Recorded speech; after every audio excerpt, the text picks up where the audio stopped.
Hello दोस्तों, stock knowledge में आप सभी लोगों का स्वागत है। दोस्तों, आज बात करते हैं एचडीएफसी एएमसी के बारे में।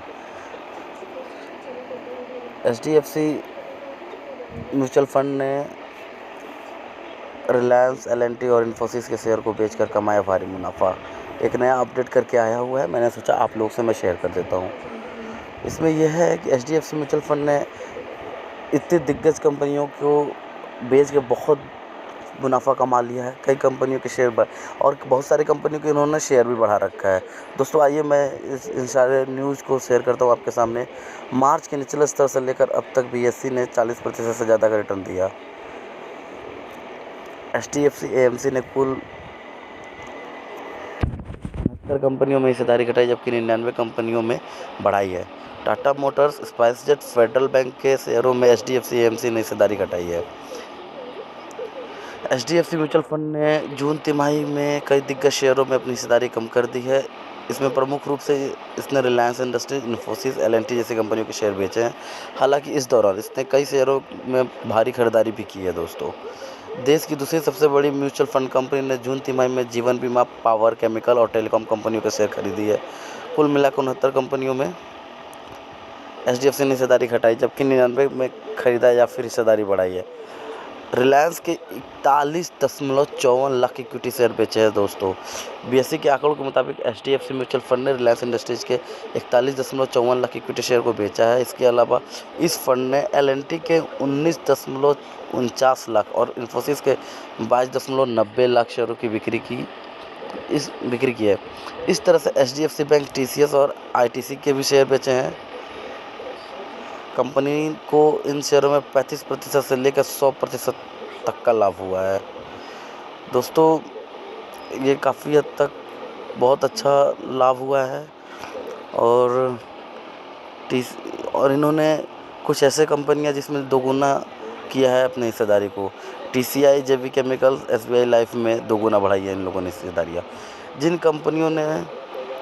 कंपनियों में इसने अपनी हिस्सेदारी दोगुना बढ़ाई, इसमें TCI express, Manappuram finance, container corporation of India Concor, JB chemicals और एसबीआई लाइफ इंश्योरेंस शामिल है। जबकि DLF, Mahindra and Mahindra, Midhani, Nestle में भी शेयरों की खरीदारी के कुछ विश्लेषक केमिकल्स, फार्मा, एफएमजीसी और आईटी जैसे सेक्टर में निवेश की सलाह भी दे रहे हैं। दोस्तों, इसका मतलब यह है कि इसका कुछ इम्पैक्ट मंडे के दिन मार्केट को भी दिखाई देगा कि इन्होंने जिन शेयर्स में बेचे हैं उसमें कुछ नेगेटिव इफेक्ट भी आ सकता है, क्योंकि ये बहुत बड़ी म्यूचुअल फंड कंपनी है। दोस्तों, आइए पहले अपन जानते हैं टीसीआई, जेवी केमिकल्स और एसबीआई लाइफ के बारे में कुछ टिकरटैप के वेबसाइट से। अपन चले आते हैं टिकरटैप वेबसाइट से। पहले जानते हैं टीसीआई एक्सप्रेस के बारे में, जिसमें एचडीएफसी एएमसी ने दोगुना अपना स्टेक किया है। दोस्तों, इसकी एक दिन का बिजनेस देखा जाए, जो फ्राइडे के दिन था, उस दिन 2.68% नेगेटिव रिटर्न दिए थे। एक वीक का अगर देखा जाए तो 0.3% का इन्होंने नेगेटिव रिटर्न दिया है। और एक मंथ की बात की जाए तो 2.42% रिटर्न दिया है पॉजिटिव। और एक साल की बात किया जाए तो ये 4.22% का रिटर्न दिया है। अभी इसका करंट प्राइस 662 रुपये चल रहा है, जो कि एक साल के अंदर सबसे हाई 949 रुपया था और लो 455, जैसा कि आप देख रहे हैं। दोस्तों, इसकी इंट्रिंसिक वैल्यू टिकरटैप के माध्यम से अगर जाना जाए तो ये दिखाता है current price is more than intrinsic value, मतलब ये अभी ओवर बजट जोन में है इनके हिसाब से। और return versus FD rates fix, FD का मतलब है फिक्स डिपॉजिट, अगर उसको देखा जाए stock has been generated better return on equity than bank FD. Tickertape का कहना है कि ये बैंक के फिक्स डिपॉजिट से अच्छा रिटर्न दे देता है। डिविडेंड की बात की जाए तो stock doesn't offer attractive dividend returns. और एंट्री पॉइंट की बात की जाए तो good time to consider as stock is not in over budget zone. हालांकि इंट्रिंसिक वैल्यू दिखाता है कि current price is more than the intrinsic value, पर एंट्री पॉइंट के लिए अभी भी, चूँकि बहुत प्यारा शेयर है ये, बहुत अच्छा शेयर है ये, और काफ़ी लोगों को मालामाल भी कर रखा है इसने। स्टॉक के बारे में अगर और कुछ जाना जाए तो इसमें 70% इन्वेस्टर्स ने बाई का रिकमेंडेशन दिया हुआ है। आइए दोस्तों इसकी पीयर्स कंपनी के बारे में। तो इसकी peers company Container Corporation of India Limited है, दूसरा ब्लू डार्ट एक्सप्रेस है, तीसरा Shipping Corporation of India Limited है, और महिंद्रा लॉजिस्टिक है, एलकार्गो लॉजिस्टिक लिमिटेड है, और बहुत सारी ऐसी भी कंपनी है जो अभी स्टॉक मार्केट में लिस्टेड नहीं है। दोस्तों आइए इसके होल्डिंग पैटर्न्स को समझते हैं। होल्डिंग पैटर्न्स की बात की जाए तो इसके टोटल प्रमोटर्स के पास 66.91% है स्टेक, और म्यूचुअल फंड के पास 6.68 है, डोमेस्टिक के पास 8.27 है, फॉरेन के पास FIIs के पास 2.66% है, और अदर पार्टीज हमारे आपके जैसे छोटे रिटेल इन्वेस्टर्स के पास 22.15% शेयर है। आइए दोस्तों अब जो सेकेंड शेयर था जो टॉप उसके जिस वेबसाइट से अपन जान रहे थे HDFC AMC का जिसमें डबल किया है, उसमें से जो टॉप के जो 2-3 शेयर्स थे उसके बारे में मैं बता देता हूँ। बाकी के आप टिकरटेप का हेल्प लेके अच्छे से जानकारी ले सकते हैं। मैं तो टिकरटेप को काफ़ी अच्छे से यूज करता हूँ और मुझे बहुत पसंद है इनकी रिसर्च। और आइए जानते हैं दोस्तों JB chemical and pharmaceutical company के बारे में। इसका करंट प्राइस है 718 रुपये 65 पैसे, जिसका एक दिन का जो रिटर्न था वो 0.96% था, और एक हफ्ते की देखी जाए तो -0.27% रिटर्न था। एक महीना का देखा जाए अगर तो 3.39% रिटर्न दिया। एक साल का देखा जाए अगर तो 97% बहुत बड़ी रिकवरी की है इसने। 97% रिकवर करके इन्होंने रिटर्न दे दिया था, जिसका 52 एक लो नहीं सॉरी जिसका लो था 315 रुपीज़ और हाई था 743 रुपया। और 5 साल की बात की जाए तो दोस्तों 188 रुपया 188.59% का रिटर्न दे रखा है इन्होंने।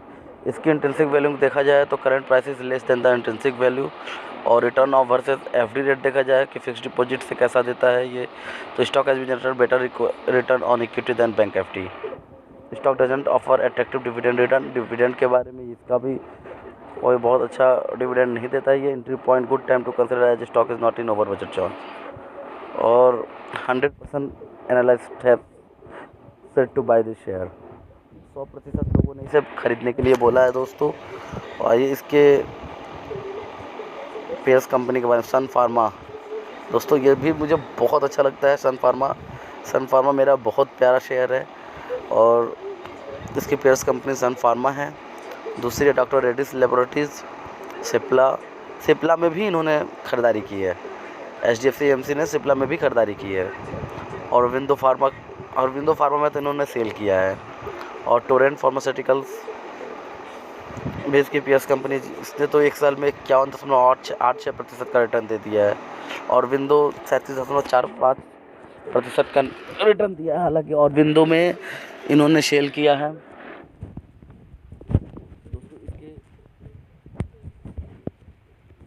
होल्डिंग पैटर्न को जानते हैं दोस्तों। मैं बता दूं कि यहाँ पे होल्डिंग पैटर्न्स की जो बात की जाती है तो 55.90% स्टेक प्रमोटर्स के पास है, 12.22% म्यूचुअल फंड के पास है, डोमेस्टिक के पास 14.35% है, और फॉरेन इंस्टीट्यूशनल होल्डिंग के पास है 7.7%, और 21.96% ऑलमोस्ट 22% शेयर जो है हमारे आपके जैसे रिटेल इन्वेस्टर्स के पास है। दोस्तों फाइनेंशियल जो स्टेटमेंट है उसके बारे में भी आप जान सकते हैं, लेकिन आप खुद आके इस पर रिसर्च किया करें। मैं सिर्फ चाहता हूँ कि लेटेस्ट न्यूज़ आपको देते रहा करूँ, और फाइनेंशियल स्टेटमेंट वगैरह भी आपको टिकरटेप पे मिल जाएगा। मैं आपको फिर बोलता हूँ, आप जाएं और वहाँ से टिकरटेप से खुद से रिसर्च कर लिया करें, मुझे बहुत अच्छा लगता है। अब बात करते हैं SBI लाइफ इंश्योरेंस के बारे में दोस्तों। तो HDFC लाइफ इंश्योरेंस 860 रुपया करंट प्राइस चल रहा है, जिसका एक दिन का रिटर्न है 2.37%। इसका हाई था फ्राइडे के दिन 771 और लो था 871 हाई था और 850 लो था। दोस्तों एक हफ्ते की बात करें तो एक हफ्ते में इसने 1.87% का रिटर्न दिया। एक महीने की बात करें तो ये 15.93% का रिटर्न दिया, और 1 साल की बात करें तो ये इसने 14.06% का रिटर्न दिया। अगर 5 साल की बात करें दोस्तों तो इसने 21.57% रिटर्न दिया। दोस्तों ये तो कछुए के चाल से चल रहा है, लेकिन हाँ ये सेफ़ जोन है। SBI लाइफ इंश्योरेंस बहुत सेफ़ है। अभी इस लॉकडाउन के पहले 1000 रुपये क्रॉस कर गया था। मुझे तो दोस्तों अगर ये 800 और 750 के बीच में मिलता है कुछ करेक्शन के बाद, तो मैं ज़रूर इसके एटलीस्ट 10 शेयर तो ख़रीदूँगा ही। मुझे काफ़ी इच्छा थी मुझे लेने की, लेकिन मुझे लगा था शायद जब करेक्शन ये कर रहा था लॉकडाउन में, मुझे लगा और करेक्शन करेगा, लेकिन ऐसा हुआ नहीं। अभी फिर दोस्तों एक दौर आ रहा है दोबारा से करेक्शन का। फिर 2-3 दिनों से मार्केट काफ़ी डाउन जाते जा रहा है, जाते जा रहा है। हो सकता है फर्दर और डाउन आपको मिल जाए निफ्टी देखने को। तो ऐसे में दोस्तों कुछ मेरे प्यारे शेयर्स हैं, अगर आप उन शेयर्स को जानना चाहते हैं तो मुझे कमेंट बॉक्स में बताएं, मैं आपको बताता रहूँगा। मेरे कुछ प्यारे शेयर हैं जो मैं ख़रीदना चाहता हूँ। और दोस्तों अगर आप इंटरेस्टेड हैं मेरे पोर्टफोलियो को देखने के लिए तो आप मुझे बताएं, मैं उसके ऊपर भी आपको एक वीडियो बना कर दे देता हूँ। लेकिन दोस्तों आप मुझे लाइक करें, मेरे चैनल को सब्सक्राइब करें, मेरे मेहनत को और अपग्रेड कराएं और मेहनत करने के लिए मुझे प्रेरित करें। दोस्तों मैं काफ़ी खुश होऊंगा अगर आप मेरे चैनल को लाइक करते, सब्सक्राइब करते और मुझसे किसी स्टॉक नॉलेज के बारे में कुछ जानना चाहते हैं या किसी शेयर के बारे में कुछ अच्छे से जानना चाहते हैं, डीप नॉलेज जानना चाहते हैं, दोस्तों आप मेरे से कमेंट बॉक्स में लिख सकते हैं। आइए दोस्तों SBI लाइफ इंश्योरेंस के बारे में कुछ जानते हैं। इसकी करंट प्राइस जो है is more than intrinsic value. Stock has been generated better return of equity than FD। Fix deposit से ज़्यादा रिटर्न दिया इन्होंने। Stock doesn't offer attractive dividend return, लेकिन हाँ FD की बात करें तो दोस्तों तो FD से अच्छा रिटर्न ये दे ही देते हैं। और एंट्री पॉइंट की बात करें तो दोस्तों good time to consider as stock is not in over budget zone. पर दोस्तों अगर आप मेरा सजेशन लें तो मैं तो आपसे ये बोलूँगा आप एटलीस्ट कुछ दिनों तक शेयर्स को देखें कि निफ्टी अभी जा कहाँ रहा है। मुझे तो ऐसा लगता है शायद अभी ये कुछ डाउन ट्रेंड में जाने की कोशिश करेगा कुछ हद तक, तो कुछ दिन आप वेट करें। एक अगर आप इसमें एंट्री करते हैं तो एक अच्छे स्टॉप लॉस के साथ, स्ट्रिक्टली स्टॉप लॉस के साथ ही एंट्री करें आप कोई भी शेयर्स में। अभी दोस्तों इतना वोलेटाइल मार्केट है, मुझे लगता है कि आप फूक के ही चलें हर कदम को। दोस्तों कैसा लगा मेरा ये फूक के चले, अगर अच्छा लगा तो आप कमेंट बॉक्स में मुझे बताएं। दोस्तों अगर एनालिस्ट की बात करें तो 80% एनालाइजर्स ने ये बोला है कि आप इसे बाई करें, और अगर आप चाहें तो मैं आपके लिए इसकी फोरकास्ट को भी दिखा सकता हूं। अगर आप ऐसा चाहते हो तो आप मुझे बताएं। इसकी PS कंपनी की बात करें तो HDFC लाइफ इंश्योरेंस कंपनी और Bajaj Finserv, ICICI Prudential life insurance company और ICICI Lombard general insurance company और general insurance corporation of India इसकी पेयर्स कंपनियां हैं। दोस्तों आइए इसके बारे में फटाफट जान लेते हैं होल्डिंग के बारे में। क्योंकि दोस्तों मैं होल्डिंग आपको बार बार इसलिए दिखाता हूं ताकि आपको पता चले कि प्रमोटर्स के पास कितनी होल्डिंग है और इसके शेयर्स कितनी गिरवी हैं। दोस्तों पहले ये जानते हैं कि प्रमोटर्स के पास 62.79%, 62.80% अप्रॉक्स कह सकते हैं कि प्रमोटर्स के पास इसकी होल्डिंग है। 4.5% होल्डिंग इसकी म्यूचुअल फंड के पास है। डोमेस्टिक इंस्टीट्यूशनल के पास 6% की होल्डिंग है और FIIs के पास तो दोस्तों पूछो मत, ऑलमोस्ट 26% की होल्डिंग है। और हमारे और आपके छोटे निवेशकों के पास सिर्फ और सिर्फ 5.5% की ही होल्डिंग बची हुई है। और दोस्तों ये अगर आप ग्रीडी नहीं चाहते हैं, आप चाहते हैं एक सेफ स्टॉक में पैसा लगाना, तो मुझे लगता है कि आप इसके साथ जा सकते हैं। दोस्तों अगर बात करें प्रोमोटर्स होल्डिंग के बारे में तो यह दिसंबर 2018 में 84% की होल्डिंग थी इनके पास, और मार्च में 2019 में देखें तो 69.80% इनके पास थी, और ये लगभग घट के सितंबर 2019 से लगभग उतने के आसपास ही चला आ रहा है। हालांकि दोस्तों इनका बेचना सिर्फ इनके प्रमोटर्स अगर बेचते हैं तो ये सिर्फ और सिर्फ किसी और शेयर में पैसा फंसाना होता है या फिर ऐसे काम के लिए बेचते हैं, ना कि जो है कि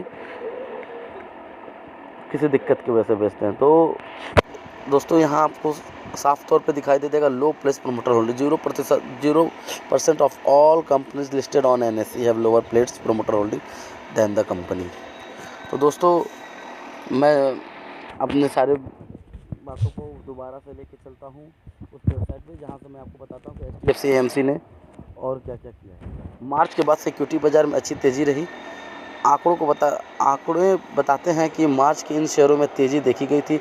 इसके बाद HDFC म्यूचुअल फंड ने भारी मुनाफा कमाने के बाद इन शेयरों को बेच दिया। बता दें कि मार्च के निचले स्तर से बाजार 40% बढ़ चुका है। ऐसे में कंपनी को इसमें भारी लाभ हुआ है। बता दें कि विश्लेषक अभी भी बाजार की तेज़ी को लेकर आगे उम्मीद में, हालांकि थोड़ा बहुत करेक्शन भी हो सकता है, जो कि अभी चल रहा है दोस्तों। SBI एयरटेल पावर ग्रिड में भी बढ़ाई हिस्सेदारी। दोस्तों स्टेट बैंक ऑफ इंडिया में भी इन्होंने हिस्सेदारी अपनी बढ़ाई है, एयरटेल में भी बढ़ाई है और पावर ग्रिड में भी बढ़ाई है।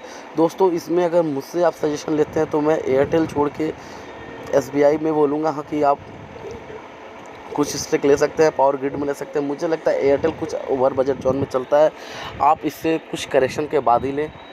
हाँ, और ये फिर भी दोस्तों एक बार आप खुद से भी रिसर्च कर लें, लेकिन मुझे ऐसा लगता है कि SBI और पावर ग्रिड में ज़्यादा बेस्ट होगा as compare to Airtel. CEO Prashant Jain की अगुवाई में HDFC AMC की तेज़ी के पहले चरण में अच्छा प्रदर्शन किया है। कंपनी ने NTPC, Orient cement, HPCL, ICICI bank, SBI cards, भारतीय इंफ्राटेल, NTPC, गुजरात पीपा पाव, वेदांता तो दोस्तों वाकई डिलिस्टिंग की न्यूज़ आने के बाद भी अगर ये लेना चाहते हैं तो मुझे काफ़ी अच्छी ब्राइट फ्यूचर दिख रही है वेदांता की। शायद ये दोस्तों हमारे आपके जैसे नहीं होते हैं, इनका रिसर्च टीम काफ़ी बड़ा होता है और बहुत बड़े बड़े लोग लगे होते हैं इनके पास, तो इनसाइडर न्यूज़ भी होती रहती है। मुझे लगता है दोस्तों कि वेदांता में सिर्फ़ और सिर्फ इनके ख़रीदारी की वजह से मंडे में तेज़ी कुछ हद तक दिखाई देने वाला है। ये मेरा अपना खुद का सोच है, इससे अलग भी हो सकता है। कोल इंडिया तो दोस्तों बहुत बारगेनिंग रेट पे मिल रहा है, आप ख़रीद सकते हैं इसको भी। फिर SBI, state bank of India के बारे में मैंने बता ही दिया। भारतीय एयरटेल तो दोस्तों मुझे लगता है कि अभी थोड़ा ओवर बजट जोन में आ गया है। अगर ये थोड़ा करेक्शन में मिलता है तो आप ज़रूर इसके लिए ट्राई करें, क्योंकि कि आइडिया का अभी कोई बहुत अच्छा फ्यूचर दिख नहीं रहा है। आइडिया का मतलब एक गैम्बलिंग हो गया कि आप आइडिया में शेयर लें और आप बहुत अच्छे फ्यूचर की सोचते हैं तो इसमें बहुत ज़्यादा समय लगने वाला है। ये एक दिन में 30% का करेक्शन कर देता है, 30% ऊपर चला जाता है। तो मुझे लगता है आइडिया से अच्छा अगर कोई है लिस्टेड कंपनी में तो भारतीय एयरटेल है, वरना जियो भी तो अभी रिलायंस के साथ ही है। आने वाले IPO के बाद हो सकता है कि जियो आ जाता है, तो मैं अगर जियो आता तो मैं आपको सबसे पहले जियो के लिए ही बोलता। एयरटेल को आप लें दोस्तों, पर थोड़ा करेक्शन के बाद, और ऐसे जैसे कंपनियों के शेयर खरीदे हैं। सिप्ला इंडसइंड बैंक के शेयर में भी बढ़ाई हिस्सेदारी। दोस्तों अभी मैंने बताया भी था आपसे कि सिप्ला में भी इन लोगों ने खरीदारी की है, HDFC AMC ने, और इंडसइंड बैंक में भी खरीदारी की है। इसी तरह सिप्ला इंजीनियर्स और इंजीनियर्स इंडिया, इंडसइंड बैंक के शेयर भी कंपनी ने खरीदा है। विश्लेषकों के मुताबिक इस शेयर में कैपिटल गाइड्स, मेटल, ऑयल एवं गैस, कंस्ट्रक्शन, यूटिलिटी जैसे सेक्टर अभी भी दबाव में है। ये आगे चलकर अच्छा प्रदर्शन कर सकते हैं। HDFC म्यूचुअल फंड ने तेजस नेटवर्क, आरती इंडस्ट्री, स्पाइसजेट, अरविंदो फार्मा, मैंने बताया था दोस्तों अरविंदो फार्मा में इन्होंने सेल किया है। Jindal steel and power, Tata Motors, SpiceJet, Indian hotels और फेडरल बैंक के साथ Adani power, Bharat forge, Havells India और ASH कैलकर जैसी कंपनियों के शेयर बिक्री की है। दोस्तों इसमें अगर बात करें आरती इंडस्ट्रीज़ का, तो आरती इंडस्ट्रीज़ मुझे बहुत अच्छा लगता है। अगर दोस्तों आपको 750, 700 के रेंज में मिलता है तो आप इसको प्लीज़ बाई कर सकते हैं। मुझे इसकी फ्यूचर या मल्टीबैगर साबित होने वाला कंपनी है, इसका फ्यूचर भी काफ़ी ब्राइट है। स्पाइसजेट की बात करें दोस्तों, तो स्पाइसजेट आप अगर 40 to 45 के रेंज में मिल जाता है तो आप वहाँ से बाई करें, अच्छा रिटर्न आपको देगा। हालांकि अभी की बात करें तो अभी ये थोड़ा ओवर बजट जोन में चल रहा है। मुझे लगता है कि दोस्तों टाटा स्पाइसजेट से अगर आपने ख़रीद रखा है तो आप इसे होल्ड करें, और अगर नहीं ख़रीदा फ्रेश बाइंग बिल्कुल ना करें। अभी कुछ करेक्शन और बाकी है, उसके बाद से आप स्पाइसजेट को खरीद सकते हैं। अरविंदो फार्मा तो दोस्तों मुझे बहुत अच्छा लगता है। अरविंदो फार्मा तो मैं आपसे बोलूँगा अभी भी आप खरीद सकते हो, लेकिन एक बार खुद का रिसर्च आप कर लेना। दोस्तों अब यहीं पे अपने न्यूज़ को मैं बंद करता हूँ। दोस्तों मैं आपसे उम्मीद करता हूँ कि आप मेरे चैनल को सब्सक्राइब करेंगे, अपने दोस्तों के साथ शेयर करेंगे जिसकी ज़रूरत इस वीडियो की ज़्यादा ज़रूरत होगी। थैंक यू दोस्तों, good bye, see you in my next video.